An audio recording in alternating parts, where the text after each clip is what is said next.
चलिए, so now तो most prokaryotic cells are very small. तो जनरली जो प्रोकैरियोटिक सेल है वो छोटा होता है एंड डायमीटर जो है वो रेंज करता है 0.5 से 1 micron. Okay, means it is too small and their length from 1 to 5 micron.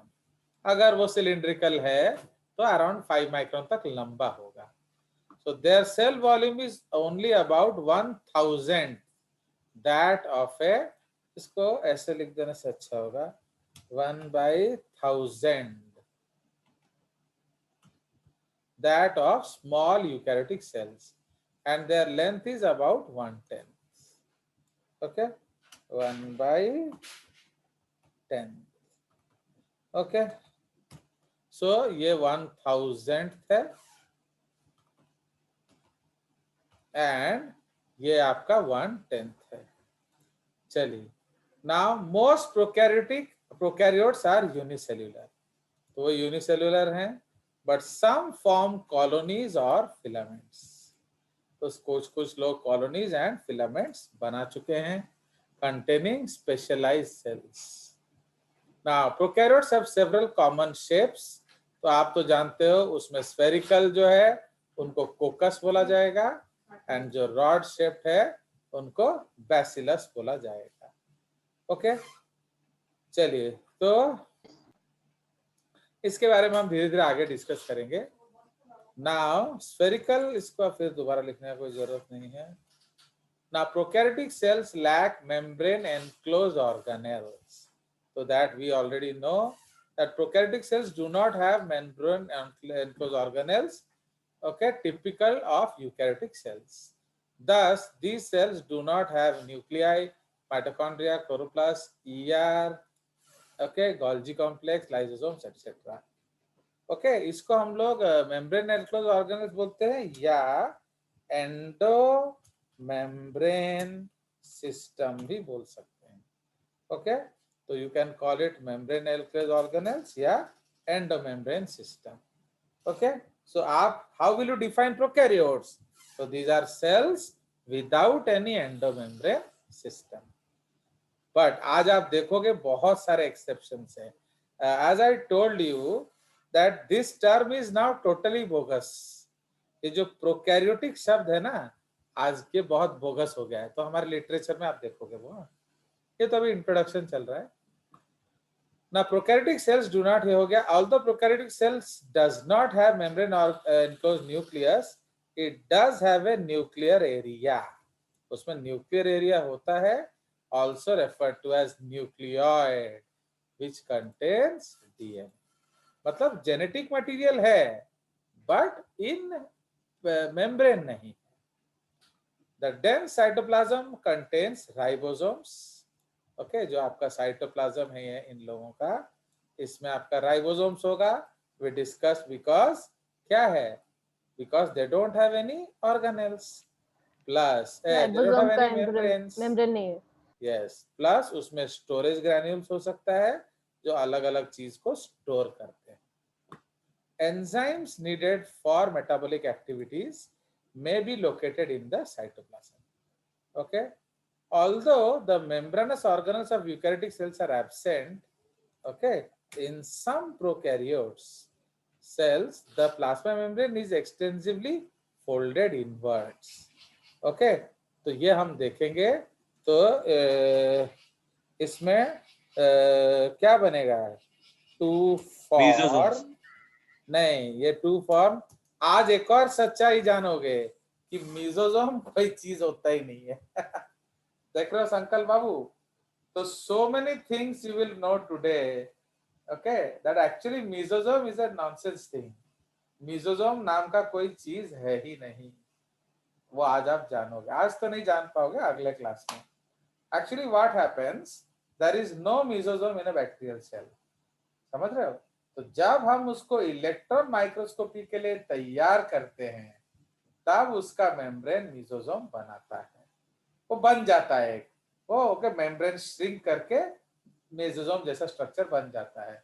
तो आपने तो ओरिजिनल बैक्टीरिया देखा नहीं ना, इसलिए आपको क्या दिखता है, जो फोटो में दिखा, तो वो फोटो में वो बन जाता है तो दिख जाता है। Understood? For example suppose Yes, sir. जैसे हम लोग हर सैम के फोटो के पीछे एक फिंगर देखते हैं, दो फिंगर जैसे वी शेप का, तो इसका मतलब can we conclude that Sam का जो सर में दो सींग है? No, sir. नो, बट हर समय उसका भाई क्या है, जब भी फोटो खिंचाए तो उसके पीछे वो दो फिंगर रख देता है, तो इसलिए देखने वाला क्या देखता है कि उसका दो सींग है। तो just like that we will know, आप पता चलेगा आपको। तो एक्चुअली बहुत सारा चीज देख रहे हो। What is the difference between Neanderthal biology and 2020-15 biology? बहुत नया चीज सर डाउट, बोलो। सर हमें कैसे पता चला कि मेसोजोम्स नहीं है? आई मीन हम तो इलेक्ट्रॉन हाँ, तो माइक्रोस्कोप से वो ही आप देख सकते वो हैं सिर्फ। आप वो आपका डाउट आप ही सवाल सॉल्व करो। See, if you don't believe your teacher, then simply you go and believe Neanderthals. चलिए, नहीं सर, आपने भी बोला ना कि पढ़ा। हमने नहीं देखा है।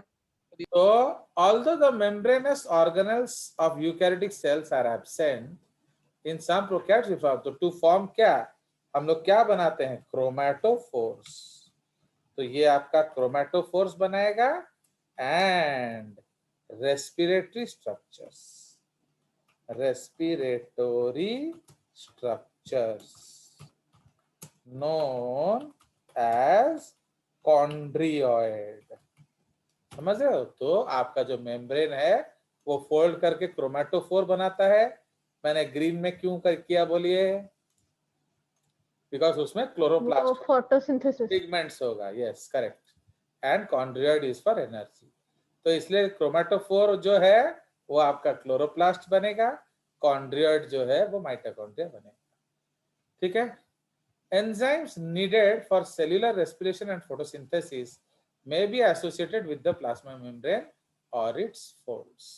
See, what is the problem? You know, after suppose स्थिता जो है, क्या संकल्प जो है, आपको आईआईएससी बैंगलोर मिल गया एंड आपको मिल रहा है सपोज कोरापुट मेडिकल कॉलेज, तो what will you take? IISc. So after how many years you will read IISc Bangalore? और कितने साल बाद पढ़ोगे IISc बैंगलोर में? 2 साल. 2 साल। तो 2 साल में ऐसा क्या उखाड़ लोगे तुम कि एनसीईआरटी पढ़ने वाला संकल्प अब IISc बैंगलोर में पढ़ेगा? समझ रहे हो कि नहीं? How will you match up with the content my dear? Because they teach 2020 biology, not your Neanderthal biology. So, are you imagining or not? So if there Yes, is sir. no JJs in your life, how will you bridge that gap? सोच रहे हो? तो वो gap को आप कैसे bridge करने का सोच रहे हो, वो मेरे को थोड़ा गाइड करना। अंडरस्टूड? तो how you will study in IISc Bangalore niger आइजर without JCERT content? It is impossible. चलिए अब आ जाइए। सो अब हम लोग चले जाएंगे क्या, डिटेल्स ऑफ बैक्टीरिया। ठीक है। So now a cell wall typically covers the cell surface. तो इसलिए बैक्टीरिया में आपको क्या मिलेगा? तो इसमें हम लोग कंपोनेंट्स ऑफ बैक्टीरियल सेल लिख देते हैं ना, components of bacterial cell. Okay, समझ में आया संकल्प और नॉट? तो नाउ व्हाई जेसीईआरटी अब समझ में आ गया। Yes, sir. Now suppose you Yes. Get AIIMS Delhi, okay, तो how will you read AIIMS Delhi content in 2 years? आप उसके लिए तो कोई स्पेशल तैयारी नहीं किया, तो नीट की तैयारी कर रहे थे, तो आप ऐसा क्या उखाड़ लोगे that you will be fit for AIIMS Delhi? तो समझ रहे हो, ये बहुत बड़े बड़े कॉलेजेस हैं, तो जितना अच्छा कॉलेज जाओगे ना, वहां जेसीईआरटी नहीं पढ़ोगे तो खून निकलेगा नाक से। ओके, तो that is what you have to understand. चलिए, so most prokaryotic cells have cell wall surrounding the plasma membrane. किस में नहीं होता बोलो? Absent in mycoplasma. PPLO. Yes, yeah PPLO. Okay, तो समझ में आया?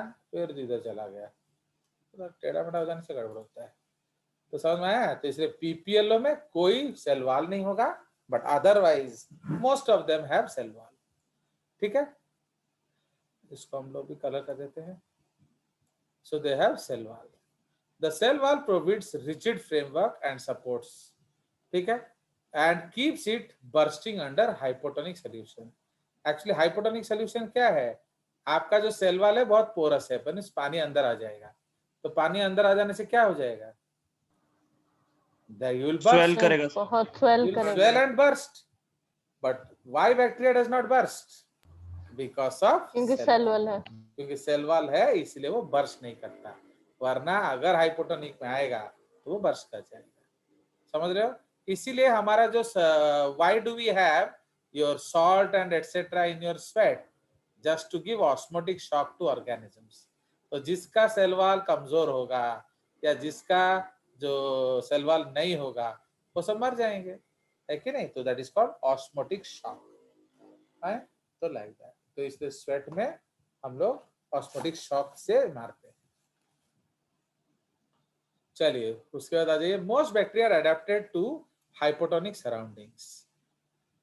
Okay, when wall-less forms of bacteria are produced experimentally, they must be maintained in isotonic solution to keep them from bursting. However, cell walls are of little help when a bacterium is in hypertonic environment, as in food preserved by high sugar or salt concentration. समझ रहे हो?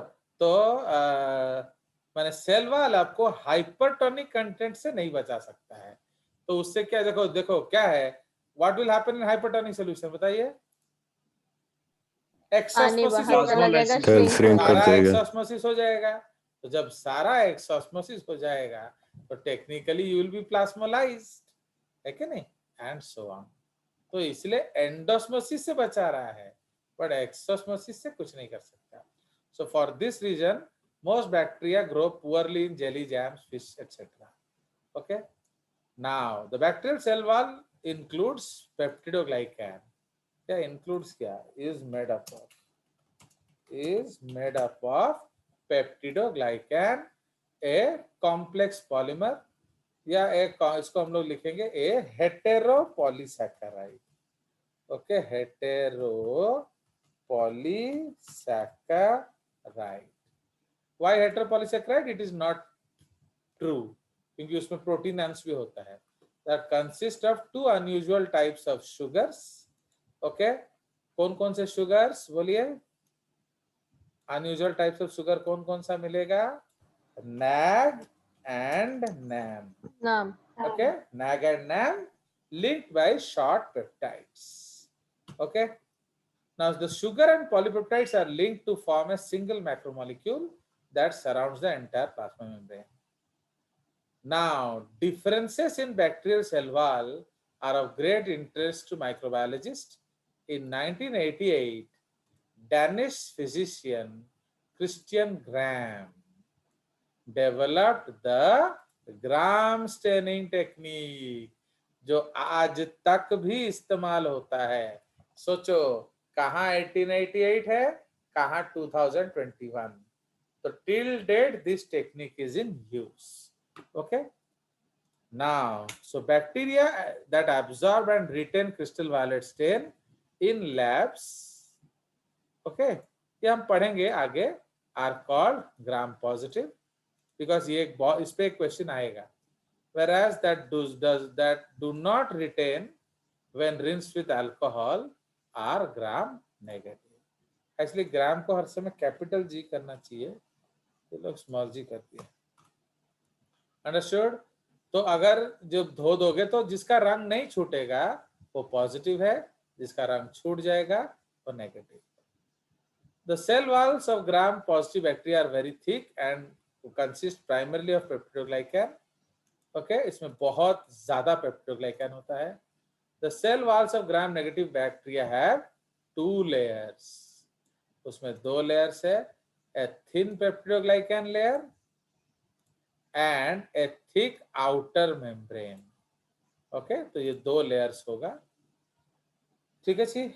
Now, distinguish between the gram positive and gram negative is important in treating certain diseases.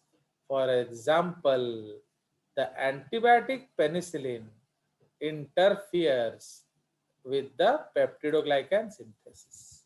तो समझ रहे हो, अगर bacterial replication के समय आप पेनिसिलिन देते हो तो उसका सेल रिप्रोड्यूस नहीं कर पाएगा। क्यों बोलो? उसका पेप्टिडोग्लाइकन बनेगा ही नहीं एंड अल्टीमेटली क्या हो जाएगा? वो मर जाएगा। ओके, तो ultimately resulting in a fragile cell that can not protect the cell. तो एक हल्का सा सेल वॉल बनेगा, वो उसे नहीं बचा सकता। Predictively penicillin works most effective against gram positive bacteria. तो इसलिए अगर आपका कोई ग्राम पॉजिटिव बैक्टीरिया इन्फेक्शन हो रहा है तो पेनिसिलिन ले लो, तो वो सब मर जाएंगे। Okay, some species of bacteria produce a capsule और slime layer around their cell wall. समझ रहे हो? तो इसलिए वो लोग सेल वॉल के बाहर एक कैप्सूल या स्लाइम लेयर बना लेते हैं। तो इससे क्या होगा?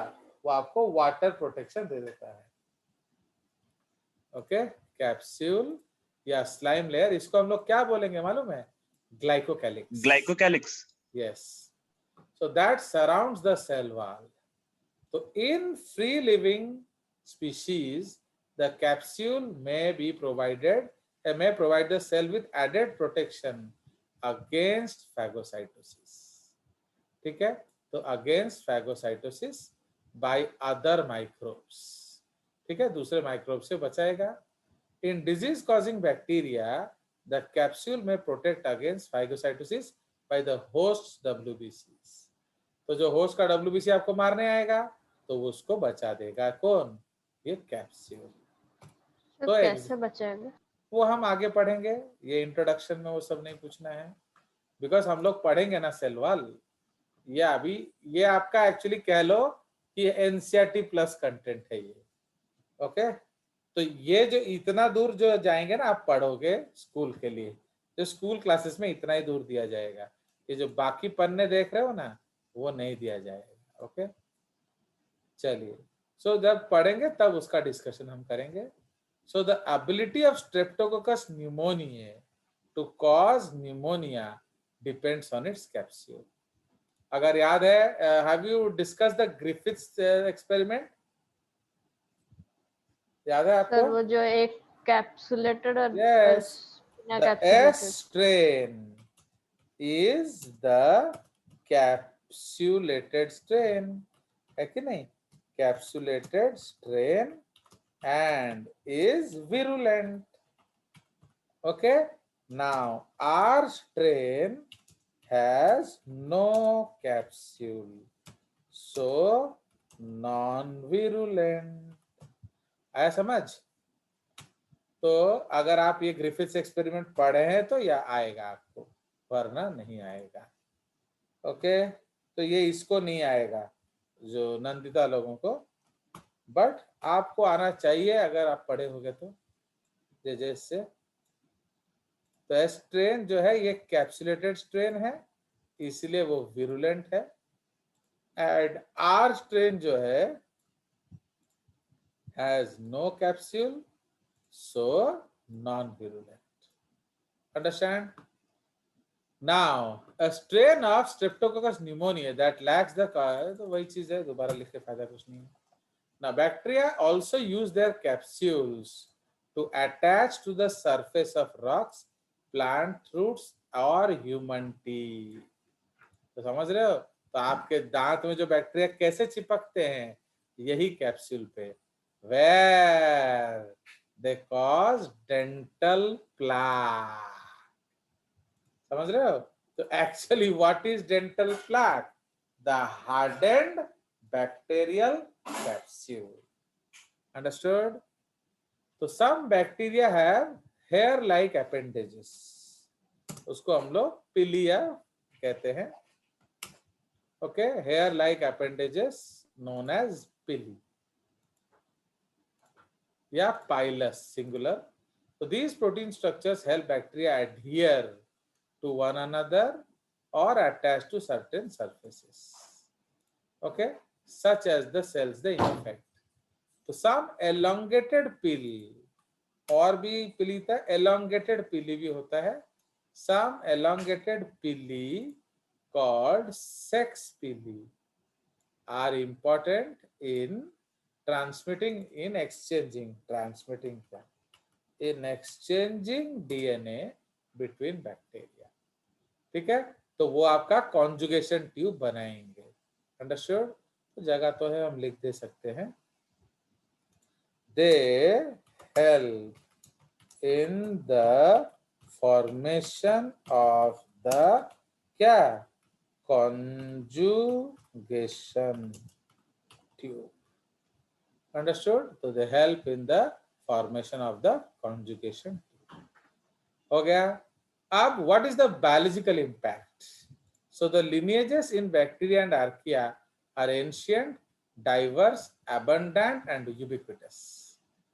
The oldest fossil is 3.5 billion years old. समझ में आया?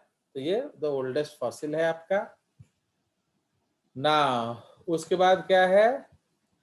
Because eukaryotes do not appear in fossil record until 1.75 billion years ago, biologists infer that prokaryotes were the only form of life for at least 1.7 billion years. क्योंकि eukaryote है ही नहीं. Just how many species of bacterium and archaea are alive today? So that is a big question. है कि नहीं?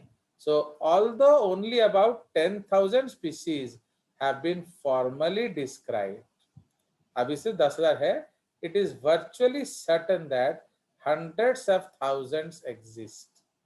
Consider that 1,000 species of prokaryotes are living in our large intestine. Okay, in our large intestine right now. Okay, and another 700 species living in your mouth. समझ में आया? तो mouth में 700 species of bacteria है. आया समझ सैम? सो अब समझ रहे हो कि बदबू क्यों आता है? उसी तरह 1,000 स्पीसीज जो है वो लार्ज इंटेस्टाइन में रहते हैं. So now you should brush your teeth at any cost.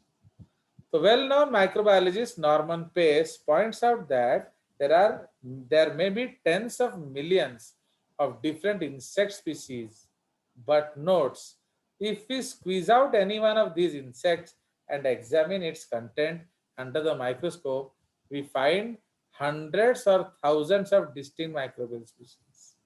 So most of these microbes are bacteria. Okay, तो हम जानते हैं how many insects are there? 1 million. Okay, तो अगर 1 मिलियन इंसेक्ट्स हैं तो अब each 1 मिलियन इंसेक्ट स्पीसीज, तो there are 1 million insect species. तो अगर हर एक के बॉडी में 1000 बैक्टीरिया है या आर्किया है तो टोटल कितने हो गए? 1 बिलियन. समझे कि नहीं? तो कम से कम 1 बिलियन तो है. And so on. Clear? So this is the story. Abundance मतलब कितना मिलता है. Prokaryotic heritage. ना abundance मतलब जो मिल रहा है. तो besides अब देखो, a mere teaspoon of good quality soil contains billions of microbial cells. समझ रहे हो? In sheer number, species in a lineage of marine archaea may be the most successful organism on Earth. Biologists routinely find these cells at concentrations over 10,000 individuals per ml. Okay, per ml in most of the world's ocean. तो समझ रहे हो? तो अगर आप समुद्र का 1 ml पानी लो, उसमें 10,000 बैक्टीरिया मिलते हैं. Okay, so this is the case. Yet this lineage was not described until 1990s. समझ रहे हो? Enormous numbers of prokaryotes thrive inside rocks and sediments. Okay, as much as 1600 meters under the world's oceans. अब आप देखो, हम तो ocean तक, floor तक ही नहीं जा पाए, उसके नीचे 1600 मिलियन है। ओके, तो आप बोलोगे कैसे मिला? तो जो पत्थर वत्थर मिलता है ना हम लोगों को, उसको तोड़कर हम निकालते हैं। So although recently discovered, the bacteria and archaea living under the ocean may make up to 10% of world's total mass. Okay, तो सोचो, in terms of total volume of living material on our planet, bacteria and archaea are most dominant forms. Habitat diversity कहाँ कहाँ मिल सकते हैं, तो ये तो आप सोच भी नहीं सकते। They are found almost everywhere, है कि नहीं? They live in environment as unusual as O2 free mud, hot springs and salt flats, माने जहां लाइफ की उम्मीद भी नहीं है। In sea water they are found from the surface to depths and at temperatures over 120 degree centigrade, okay, which is well above boiling point। तो समझ रहे हो, 120 डिग्री नियर सबमरीन वॉल्केनोस, जो समुद्र के नीचे जो वॉल्केनोस हैं वहां भी ये मिलते हैं। Although there are far more prokaryotes than eukaryotes, much more is known about eukaryote diversity than about prokaryotic diversity. Researchers who study prokaryote are exploring one of the most wide open frontiers in all of science. So we are searching और क्या sir इन, हाँ बोलो। Sir 120 degree Celsius में जो cell के अंदर water है वो तो बॉईल कर जाए। हाँ करता है, फिर भी वो जिंदा रहता है, वही तो मजा है। चलिए, अब वो क्यों है वो हम बढ़ेंगे। They are called thermostable. देखो भाई, आप जिंदा या मरते क्यों हो? Because of your proteins. तो अगर आपका प्रोटीन्स, अगर आपका जो प्रोटीन्स है या न्यूक्लिक एसिड है या जो कंपोनेंट्स है, अगर वो डीनेचर नहीं होते या बर्बाद नहीं होते हैं हीट से, यू कैन सर्वाइव। तो वही चीज है, तो यही हम लोग पढ़ेंगे कि हाउ दे कैन सर्वाइव। तो ये बहुत देर में आएगा, ये एंजाइम्स टॉपिक में आएगा। Okay, they are called thermostable enzymes. Although, okay, in fact, recent collecting expeditions have turned up entirely new phyla, more lineages of prokaryotes. Okay, आज का जो ढूंढ रहे हैं, to a biologist this achievement is like suddenly discovering a new lineage of eukaryotes as distinct as flowering plants or animals with backbones. ठीक है, the physical world would have explored and mapped, and many larger plants and animals are named. But in microbiology, they study organisms that you can be seen only with it. Problem क्या है, हमारा microbiology में limitations है। एक तो ढूंढना, दूसरा देखना, बिकॉज वो इतने छोटे होते हैं कि माइक्रोस्कोप चाहिए, है कि नहीं? तो लाइक दैट। अदर बड़े एनिमल्स को क्या है, आप नॉर्मली देख सकते हो। सो like that. So bacteria and archaea that live in high salt, high temperature, low temperature, high pressure habitats are called extremophiles. Okay, studying them has been extraordinarily fruitful to understanding. Okay, तो आपका जो as example है hydrothermal vents जो at the bottom of ocean where the water as hot as 300 degree centigrade emerges. तो hydrothermal vent से जो पानी निकलता है वो 300 डिग्री गर्म होता है एंड वो 4 डिग्री सेंटीग्रेड के पानी के साथ मिक्स करता है। At locations like this archaea are abundant forms, माने उनके अलावा कोई उधर एग्जिस्ट भी नहीं करता। Okay, so like that. Since high temperature breaks non covalent bonds holding macromolecules together, extreme heat usually denatures protein, makes membrane leaky and separates the strand of DNA. तो इसीलिए biologists are intrigued by how these cells can thrive under such conditions. Other bacteria and archaea can grow at pH less than 1, at temperatures of 0 degree under Antarctic ice, in water that is 5 to 10 times saltier than seawater. Okay, so extremophiles have become a hot area of research. Okay, so the genome of wide area, तो हम पढ़ेंगे इसके बारे में। okay, so this is the story. तो ये उसका commercial explanation है। तो what is the fun? Why we should study prokaryotes, origin of life, based on models of conditions that prevailed in early history.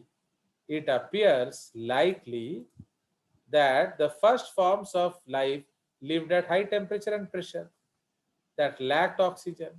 तो इसका मतलब प्री हिस्टोरिक एटमॉस्फेयर का जो कंडीशन था वो एक्सट्रीमोफाइल्स के लिए ही था. Point number 2, extra terrestrial life.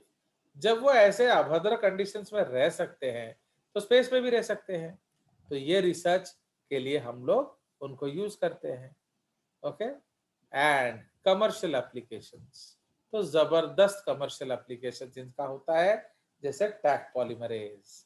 Tag polymerase जो है वो आपका थर्मस एक्वाटिकस बैक्टीरिया से निकाला गया है, जो कि येलोस्टोन नेशनल पार्क में मिलता है. ओके, वहां से उसको निकाला एंड उसका जो डीएनए पॉलीमरेज है वो 95 डिग्री सेंटीग्रेड तक काम करता है. इसलिए we are using it what, we are using in polymerase chain reaction. तो PCR, you know anything about PCR? तो पीसीआर आपका यूज होता है डीएनए को एम्पलीफाई करने के लिए. समझ रहे हो? सपोज आपको एक रेप विक्टिम के नाखून में उसका जो रेपिस्ट का डीएनए मिला, तो फिर आपको उसको काम करना पड़ेगा, ढूंढना पड़ेगा, फिर 1000 बार प्रूफ करना पड़ेगा. तो उतना डीएनए से हो जाएगा? बोलो. सर उसे एम्पलीफाई करके और तो नहीं होगा. तो अमाउंट इसलिए बढ़ाना पड़ेगा. What is the protocol of DNA experiments? सबसे पहले एम्पलीफाई करो. कुछ आता है नहीं आता है, पहले एम्पलीफाई कर लो. तो सपोज उसके 50 लाख कॉपी बना लो, तो आपको फिर पीसीआर करना पड़ेगा. तो पीसीआर में हम लोग क्या करते हैं, उसको गर्म करते हैं, ठंडा करते हैं, गर्म करते हैं, ठंडा करते हैं. तो जब गर्म करोगे तो डीएनए डिस्ट्रॉय हो जाएगा. डीए क्या जो एंजाइम है, डीएनए पॉलीमरेज जो है, और ये लैब में होता है ना, तो आप किसी ना किसी का डीएनए पॉलीमरेज लोगे तो वो डीनेचर हो जाएगा. तो जब एंजाइम डीनेचर हो जाएगा तो how will you polymerise DNA? तो पहले बड़ा मुश्किल होता था, बट जब से टैग पॉलीमरेज मिला है एकदम दुख दूर हो गया. समझ में आया? क्योंकि गरम करो कोई फर्क ही नहीं पड़ता उसे. चलिए, so this is the case and this is the story. So this begins JCRT bacteria.